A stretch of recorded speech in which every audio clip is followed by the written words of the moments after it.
God is almighty, so why do Christians suffer? Can't God save the suffering Christians?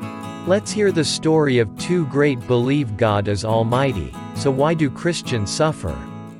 Can't God save the suffering Christians?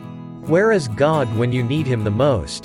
Let's hear the story of two great believers here. One had to watch his beloved wife die of illness. Another experienced the death of several family members, including his wife, in a car accident. Would you abandon God if you had experienced this kind of disaster? Or will you still get faith in God even your suffering situation without losing your faith? Let's hear the story of the two people here. In his book, C.S. Lewis defines the concept of the Almighty of gods. The fact that God is omniscient doesn't mean that He can do everything that is essentially impossible. God doesn't do a miracle, He doesn't do nonsense. It's not that there is a limit to His ability. As a result of unchanging law and causal inevitability, excluding pain combined with the natural order and free will excludes life itself. The entire natural order is the limit of everyday life and the only condition that makes life possible.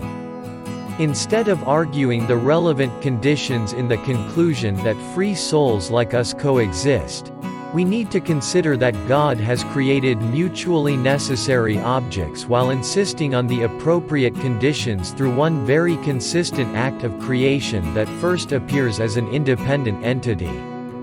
The fact that God is free means that no external obstacle can prevent anyone other than Him from doing, and that every act of God grows to His good and blooms on His own. Professor Gerald L. Sitzer has a similar saying.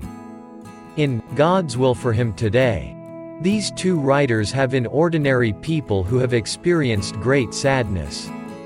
Lewis lost his beloved wife and mother to illness. In a car accident, Gerald L. Sitzer also lost his precious child and wife.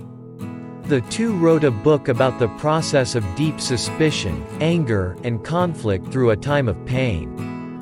Hardship does not mean God's inability. There is also hardship in the lives of the saints.